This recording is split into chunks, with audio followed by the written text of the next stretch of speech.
Victor Wembanyama, c'est le nom que vous entendez le plus en ce moment. Le joueur dont tout le monde parle et qui, à moins d'un retournement de situation incroyable, devrait être drafté ou vient d'être drafté en fonction de quand vous regardez la vidéo par les San Antonio Spurs en premier choix de la draft NBA de cette année. Dans cette vidéo, on va analyser et décortiquer les images de sa saison pour dresser son profil de jeu, voir ses principales qualités, mais aussi les points qu'il doit améliorer pour réussir en NBA. Est-ce qu'il est vraiment aussi fort que ce que les médias racontent? D'où vient cette hype incroyable? C'est ce que nous allons voir dans cette vidéo, donc asseyez-vous bien confortablement, abonnez-vous si ce n'est pas déjà fait, et c'est parti. Victor Wembanyama est un joueur de basket français, cocorico, un pivot de 2,24 m, ce qui est grand, très grand, et ce, même pour le basketball et la NBA. Il n'y a que 9 joueurs de plus de 2,24 m qui ont foulé un parquet dans l'histoire de la NBA, dont 3 d'entre eux qui ont joué moins de 10 matchs, ce qui fait qu'on peut quasiment les enlever de ce classement. Donc ça fait déjà de Victor un joueur hors norme. Et encore plus parce que contrairement à tous les joueurs de sa taille passés avant lui dans la ligue, ce n'est pas un pivot traditionnel qui n'est efficace que proche du panier et qui n'est pas vraiment capable de poser un dribble. Et c'est exactement pour ça que la planète basket devient complètement folle avec lui, parce qu'un joueur de sa taille, normalement, ce n'est pas censé faire ce qu'il fait. Si on schématise vulgairement dans l'histoire du basket, soit on est grand et on joue proche du panier en utilisant son physique, soit on est plus petit et du coup on utilise sa vitesse, sa capacité à dribbler et à shooter de loin. Alors bien évidemment il y a des exceptions à tout ça et surtout on voit ces dernières années en NBA une émergence de nouveaux types de joueurs qui malgré leur taille savent faire de plus en plus de choses. Et on l'a très bien vu encore cette année en finale NBA avec le sacre de Nikola Jokic, un pivot de 2,11 m qui est capable de dominer au poste, mais aussi de monter la balle, de dribbler, de shooter à 3 points et surtout qui a une vision de jeu et une qualité de passe digne des plus grands meneurs de l'histoire de la NBA. Et c'est dans ce contexte-là qu'arrive Victor Wembanyama en NBA avec un profil et des capacités jamais vues dans un joueur de sa taille, faisant rêver un potentiel sans limite et faisant tourner la tête de tous les GM et observateurs de la NBA. Commençons par son jeu d'attaque qui est le plus mis en avant sur les réseaux sociaux avec ses highlights qui ont déjà fait le tour du monde. Mais qu'en est-il vraiment une fois qu'on s'est émerveillé devant les highlights? Cette année pour sa dernière saison en Betclic Elite, Victor a tourné avec 21,6 points, 10,4 rebonds, 3 contres et 26 d'évaluation, ce qui le place premier dans toutes ces catégories que je viens de nommer. En plus de ça, il a raflé toutes les récompenses individuelles possibles en remportant le titre de meilleur jeune, de meilleur défenseur et aussi de MVP du championnat, ce qui est un record en soi. Ce qui impressionne le plus dans son jeu d'attaque, c'est sa dextérité balle en main, sa capacité à dribbler pour sa taille, ce qui lui permet de faire des isolations loin du panier en faisant face à son défenseur, là où la plupart des pivots traditionnels font de l'isolation dos au panier. Ici, on le voit en ISO, très à l'aise enchaînant crossover, dribble entre les jambes et spin move. Alors vous noterez que physiquement, il a du mal à passer son adversaire, mais sa longueur lui permet tout de même de se créer un lay-up ouvert. Ici, il reçoit la balle dans le corner, fait une feinte de shoot sur le joueur venant faire un close-out et le déborde ligne de fond avant de finir au dunk. Il peut aussi, sur ses isolations, shooter à 3 points après des dribbles comme le ferait un meneur ou un ailier en NBA. Ici, il reçoit la balle, effectue plusieurs dribbles entre les jambes avant de déclencher un shoot sur une jambe, impossible à contrer vu la hauteur. Ce shoot sur une jambe qui a déjà fait le tour du monde et apparaît comme un de ses moves signature qu'on peut le revoir faire ici face à Fos-sur-Mer. Ici, il reçoit la balle en fin de possession, assez loin de la ligne à 3 points. Il enchaîne un double cross entre les jambes suivi d'un sidestep pour un shoot à 3 points. Comme on peut se l'imaginer avec un joueur de sa taille, il reçoit beaucoup de ballons au poste où il est très dangereux. Encore une fois, il dispose d'une bonne panoplie de dribbles et de moves et un très bon shoot à mi-distance qui devrait sûrement l'aider énormément au NBA puisque sa taille lui permet de shooter au-dessus d'à peu près tout le monde. Ici, il reçoit la balle au poste, se retourne pour faire face à son défenseur et dégaine malgré la main levée du défenseur. Il peut aussi dégainer dès qu'il reçoit le ballon comme sur cette action. Son fadeaway est déjà une arme létale puisque c'est déjà dur de le contester avec ses grands bras, c'est forcément encore plus difficile s'il shoot en reculant. Ici encore au poste, il reçoit la balle, tente d'enfoncer son défenseur mais n'y parvient pas, il fait une feinte d'un côté avant de faire un spin fadeaway de l'autre et il score. Et c'est vraiment un move qu'il aime beaucoup et qu'il fait très souvent. Ici il part sur sa gauche, fait un cross vers la droite avant de faire sa feinte, son spin et son fadeaway pour un magnifique switch. Il peut le faire également de l'autre côté, comme ici, où il va faire son spin vers l'axe du terrain et non vers la ligne de fond. Avec sa taille, il peut aussi utiliser ses moves pour finir proche du panier. Ici, sur son spin habituel, il ne va pas faire son fadeaway, mais aller dans la direction du panier et réaliser un flotteur tout en touché. Pareil ici, il fait sa feinte, son spin et va utiliser son pied d'appui pour aller jusqu'au lay-up.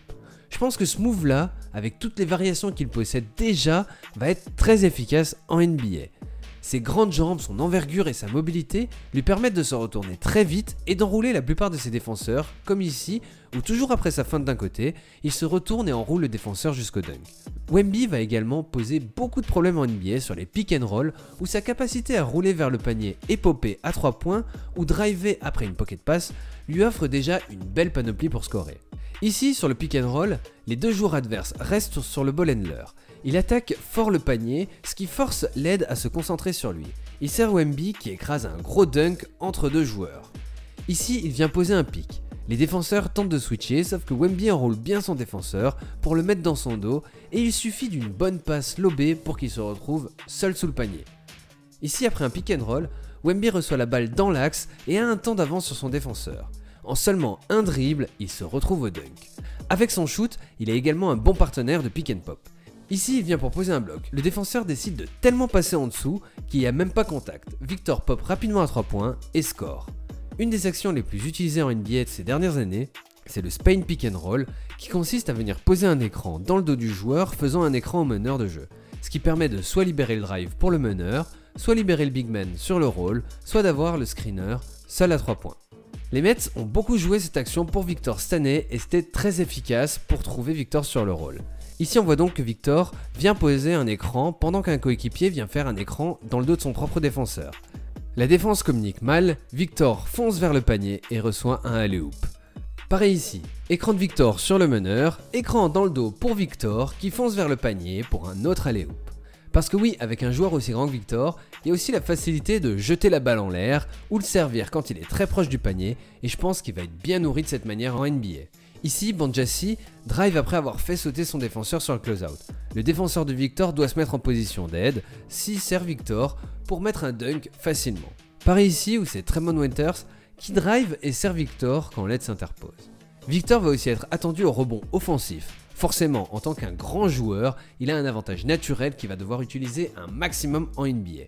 Et même si aujourd'hui son physique est encore un peu léger pour pousser tout le monde, ses longs bras lui permettront tout de même d'être bon dans ce domaine. Vous avez tous déjà vu cette image incroyable dans laquelle il rate son shoot à 3 points et arrive à prendre son propre rebond pour scorer. Wemby c'est aussi un joueur altruiste qui n'hésite pas à servir ses coéquipiers. Cette année en Betclic, il a tourné à 2,4 passes, ce qui n'est pas incroyable, mais quand je vois un peu sa vision de jeu, je pense qu'il va s'améliorer sur ce point au fur et à mesure du temps, surtout qu'il y a plus de points marqués en NBA, donc plus d'occasions de faire des passes, et en plus, les Spurs sont généralement une équipe qui joue collectif, ce qui va booster la compétence de Victor. Ici, face à Monaco, il pose un pick and roll, et les deux défenseurs veulent faire lâcher la balle à Barry Brown en le prenant à 2. Il sert Victor sur le short roll, Victor attaque le cercle et va servir Armel Traoré après avoir fixé l'aide défensive. Pareil ici, après un double pick and roll, on a Koulibaly, un autre prospect français pour la draft de cette année, qui drive et le défenseur est en couverture basse pour contenir le drive et Bilal sert Victor. Ce défenseur vient direct en aide et Wemby fait une passe volleyée pour Hoyoufat qui a au passage un nom ultra stylé. Malgré son jeune âge, Wemby a déjà pu faire l'expérience de se faire doubler au poste et il a montré qu'il était capable de trouver ses coéquipiers. Ici on voit que Victor tente de recevoir la balle au poste avec une bonne défense de Brown qui se met devant lui. Dès qu'il reçoit la balle, on voit que Jordan Lloyd vient pour faire une prise à 2. Barry Brown fait une belle coupe dans le bon timing et Victor le sert pour le lay-up. Et le dernier point que je voulais mentionner concernant son jeu d'attaque et sur lequel je pense qu'il devrait aussi se régaler en NBA, c'est le jeu en transition.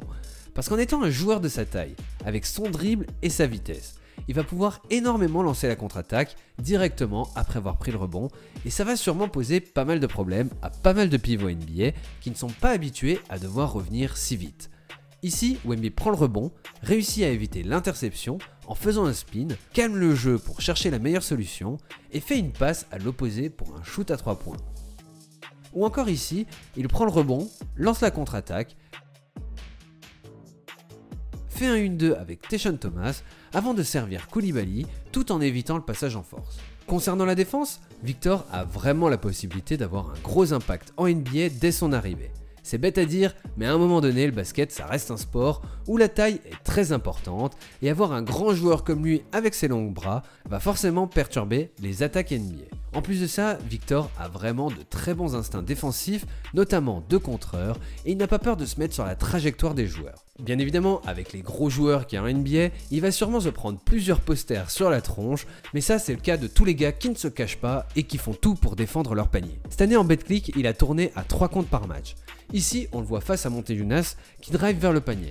Il arrive à pousser Victor et se créer de l'espace, mais Wemby arrive quand même à le contrer avec ses longs bras. Ici, sur le pick and roll, Wemby est en couverture basse pour contenir le drive. Son joueur est servi, mais ses grandes jambes lui permettent de revenir facilement pour défendre sur le drive. Il l'accompagne jusqu'au panier et le contre. Une autre chose que la plupart des joueurs ne sont pas habitués en NBA, c'est de se faire contrer sur les shoots à 3 points. Et c'est ce qu'arrive à faire Wemby avec ses longs bras, comme ici où il contre Jordan Lloyd qui pensait shooter tranquille après le pick. Mais là où il est le plus fort et où il va exceller en NBA je pense, c'est pour la défense en aide. La défense en deuxième rideau, où il a les attributs physiques mais aussi l'intelligence de jeu pour dominer. Ici on voit qu'un joueur reçoit la balle très proche du panier. Il a 2 doigts de marquer mais Wemby débarque par derrière pour le contrer. Pareil ici, on voit que Mike James drive sur Barry Brown. Il pense aller jusqu'au lay-up, mais Wemby le contre en second rideau. Et même lorsqu'il se fait avoir dans la feinte, sa taille lui permet même de rester dans l'action. Ici, il défend sur Motiejunas qui fait une passe à Makoundou. Victor vient en aide et saute sur la fin. Makoundou resserre Motiejunas, mais Victor arrive quand même à se reprendre et venir le contrer. Maintenant que nous avons vu comment jouait Victor et ce qui faisait de lui un prospect hors du commun, il y a quand même des axes d'amélioration. Bon, le premier, tout le monde en parle donc il faut bien le dire parce que c'est la réalité, mais il va falloir améliorer sa musculature. Parce que là, il est encore trop léger et il a du mal à tenir les duels, que ce soit en attaque ou en défense, face à des joueurs physiques et en NBA, il y a quasiment que ça. Maintenant, c'est complètement normal et logique pour un joueur de sa taille d'être encore un peu frêle. C'est sûrement un point qu'il va freiner un petit peu ses premières années, mais j'ai aucun doute sur le fait que ça va se régler naturellement au fur et à mesure du temps. Sans parler d'avoir un physique aussi balèze qu'un LeBron ou qu'un Giannis, il peut prendre exemple sur un joueur comme Rudy, qui est aujourd'hui bien plus robuste que lors de son arrivée dans la ligue. En défense, il a déjà des bons instincts, mais je pense qu'un axe de progression, ça va être de sauter moins souvent, parce qu'il se fait souvent avoir dans les feintes. Ici, sur le main à main entre Motiejunas et Mike James, il se fait avoir par la feinte de shoot, et ça le sort complètement de l'action. Mike James commence à driver et il va faire une seconde feinte qui va faire ressauter Victor alors qu'il se trouve derrière l'action. Et John Brown se retrouve du coup tout seul pour un lay-up. Il y a aussi pas mal de moments où je l'ai vu, notamment durant ses finales contre Monaco, manquer un peu d'attention et de réactivité en défense. Comme ici sur ce pick and roll entre Motiejunas et Mike James, il vient faire un edge un peu bizarre sans gêner Mike James, ce qui permet de servir Motiejunas seul pour un lay-up, ou encore ici où il fait également un edge sur le pick and roll sans faire contact, veut revenir vers son défenseur sans se rendre compte qu'il ne roule pas vers le panier et laisse donc Lloyd shooter à mi-distance complètement seul. Bon, c'est un peu du pinaillage, je vais pas vous mentir, parce que faire ces petites erreurs pour un joueur de son âge, c'est tout à fait normal. Surtout quand on voit ce qu'il arrive à apporter avec sa capacité en aide et à contrer. En attaque, il y a aussi plusieurs choses à améliorer. On parle très souvent de son shoot à 3 points qui est un très bon atout. Mais je pense que c'est important de rappeler que cette année, il a shooté à seulement 27,5% à 3 points, en sachant que la ligne en France, elle est plus proche que celle de la NBA. C'est donc un point qu'il va devoir énormément améliorer, parce que pour le moment, il n'a pas un meilleur pourcentage de shoot que Giannis, donc c'est pas vraiment quelque chose qu'il va pouvoir utiliser pour dominer. Maintenant, je pense qu'il va pouvoir s'améliorer, parce qu'il a une mécanique de tir qui est très propre, contrairement à celle de Giannis, mais il va surtout devoir avoir une meilleure sélection de tir, parce que là, il a quand même un petit péché mignon pour les isolations et les step back très compliqués, et que ça diminue forcément son pourcentage. D'ailleurs, sa sélection de tir de manière générale va être améliorée, parce qu'il a encore tendance à beaucoup tenter de shoots difficiles, qui font le tour du monde quand il les met, mais qui ne sont pas forcément les meilleurs tirs à prendre et qui font baisser ses pourcentages, surtout quand vous faites sa taille et que votre défenseur est bien plus petit.